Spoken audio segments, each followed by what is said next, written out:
di Japri. Yap, yap, yap, yap, yap, yap. Yap, yap, yap, yap. Japrin aja. Japrin aja. Halo sahabat TB, selamat datang di Japri TB, jawaban pertanyaan sahabat TB. Perkenalkan, saya Dr. Nastiti Kaswandani, spesialis anak konsultan. Saya akan menjawab pertanyaan tentang tuberkulosis pada anak.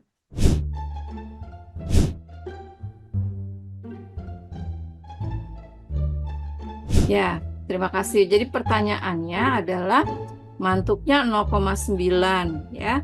Padahal batas untuk dinyatakan positif adalah 10.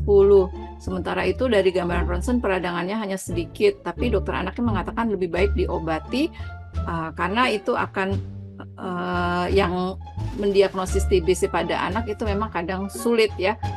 Nah, jadi sahabat TB, betul pernyataan bahwa mendiagnosis TBC pada anak itu lebih sulit karena anak kan sulit mengeluarkan dahak, kemudian gejalanya juga seringkali tidak khas, sehingga kadang dokter kesulitan untuk mendiagnosis TB. Oleh sebab itu diperlukan banyak data. Salah satunya data mantuk.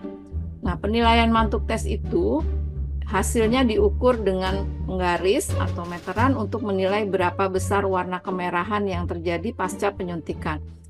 Pemeriksaannya memang subjektif ya, karena yang menentukan batasnya adalah dokter yang melakukan pembacaan, bukan pemeriksaan yang darahnya kita kirim ke lab kemudian dihitung oleh mesin kemudian ada hasilnya. Itu lebih objektif, tapi memang mantuk tes ini lebih subjektif. Nah, ketika ada data-data mantuknya mendekati 1 mili, kemudian gambaran ronsennya ada sesuatu, pasti keluhan klinisnya juga ada. Karena kalau keluhan klinisnya nggak ada, buat apa iseng-iseng melakukan mantuk tes atau ronsen? Pasti ada keluhan klinisnya. Jadi dengan pertimbangan tersebut, ketika apalagi ada orang dewasa yang sakit TBC di rumah, memang lebih baik anak minum obat TBC. Sekarang, kalau dokternya sudah melakukan update, memang ada pengobatan yang jangka pendek yang pemberian waktunya hanya 4 bulan, jadi tidak perlu sampai 6 bulan. Itu pada kasus-kasus yang ringan seperti yang tadi dicontohkan, itu mungkin bisa diterapkan. Tapi memang pemerintah kita belum mengadopsi pengobatan yang jangka pendek karena masih banyak yang belum memahami dan juga untuk masalah logistiknya masih terkendala. Sekali lagi, kita perlu melakukan evaluasi yang cermat. Beberapa ingin mengkonfirmasi hasil mantuk tes itu dengan pemeriksaan serupa yang namanya IGRA atau Interferon Gamma Release Assay.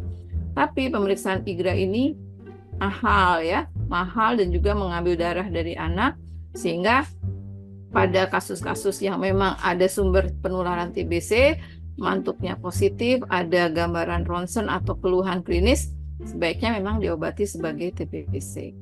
Nanti bisa dilakukan evaluasi pasca pemberian TBC, apakah ada perbaikan berat badannya, keluhan-keluhan klinis lainnya, itu sebagai bahan evaluasi juga.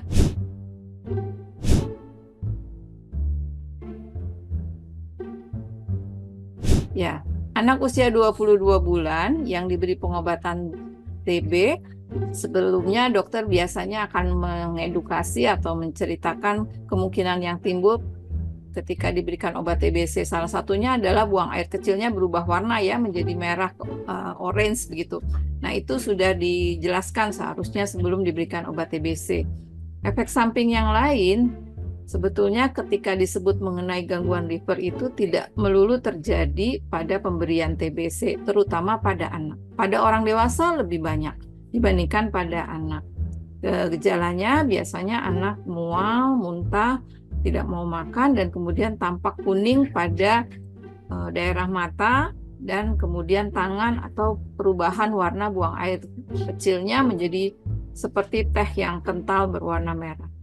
Nah, tapi tidak semua anak yang diberikan obat TBC akan mengalami hal seperti itu, malah sedikit ya dibandingkan orang dewasa ketika pemberiannya sudah memperhatikan dosisnya yang benar.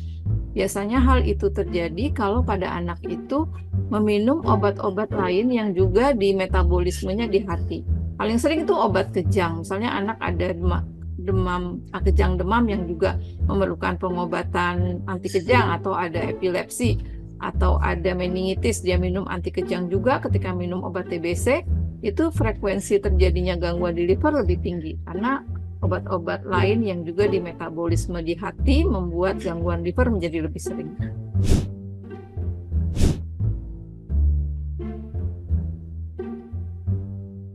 Ya, benjolan yang setelah didiagnosis itu adalah lymphadenitis TB, itu ketika diberikan pengobatan TB dia akan mengecil, tetapi seringkali tidak bisa hilang sempurna.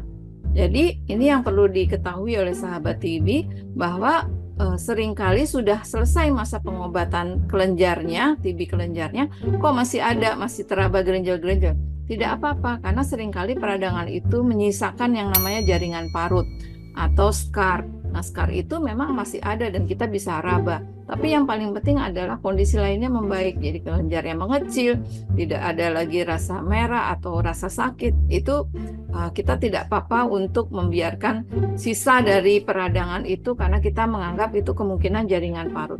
Dokter bedah betul tidak cepat-cepat semua benjolan itu dioperasi atau dievakuasi karena tindakan operasi pun banyak juga resikonya. Ya, jadi ada pertimbangan-pertimbangan untung ruginya dilakukan operasi. Kalau tidak harus dioperasi ya lebih baik dilakukan pengobatan.